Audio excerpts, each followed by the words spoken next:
Ziemassvētku vecītis un leļu meistare Klāra. Ziemassvētku vecītis ar saviem čakliem palīgiem turpināja ceļojumu pa ziemas brīnumu zemi. Ceļā caur mežu viegls vējš atnesa jaunu vēsti no senajiem kokiem. Meža gudrās balsis teica: Ziemassvētku vecīti, tevi gaida vēl viens piedzīvojums, lai izplatītu prieku tiem, kam tas visvairāk vajadzīgs. Gribēdams doties jaunā maģiskā piedzīvojumā, Ziemassvētku vecītis ar jautriem ceļabiedriem sekoja norādēm. Seno koku vēsts viņus aizved uz nomaļu ciematu, kur svētku noskaņu nomāca grūtības un drūmums. Šajā mazajā ciematā dzīvoja labsirdīga, bet vientuļa leļu meistare vārdā Klāra. Viņa bija veltījusi savu mūžu rotaļlietu izgatavošanai un labošanai, kas radītu smaidus bērnu sejās.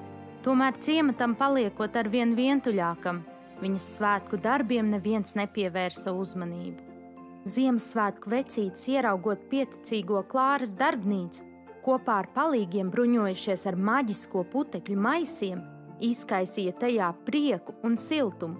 Rotaļlietas atdzīvojās jautrā dejā, piepildot telpu ar smiekliem un jautrību.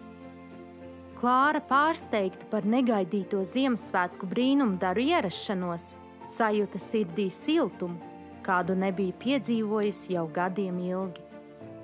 Ziemassvētku vecītis, sajūtas viņas ilgas pēc kompānijas, uzaicināja Klāru pievienoties viņu svētku ceļojumam.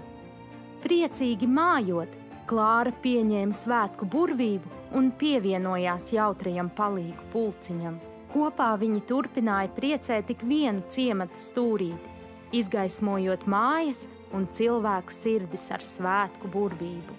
Ziemassvētku brīnumdariem dodoties cauri sniegotajiem ceļiem, drūmā atmosfēra pārvērtās dzīvā mīlestības, labestības un kopības svētku gaisotnē.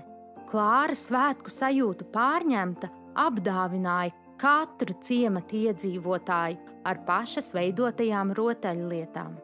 Par dāvāto prieku ciemata iedzīvotājiem Ziemassvētku vecītis uzaicināja Klāru uz Ziemeļpolu, izrādīt lielās darbnīcas un iepazīstināt ar rūķiem. Klāra, protams, pieņēma uzaicinājumu, un visi kopā atstāja ciematu prieka gaismā. Smiekli atbalsojās ziemas dzestrajā gaisā, līdz pat senajam koku mežam, kur arī vēstneši saņēma labās ziņas par vecīšu burvīgo piedzīvojumu, atstājot aiz sevis mirgojošu gaismiņu, siltu smaidu un solījumu, ka dāvināšanas gars turpinās spoži spīdēt to cilvēku sirdīs, kurus skārus svētku burvība.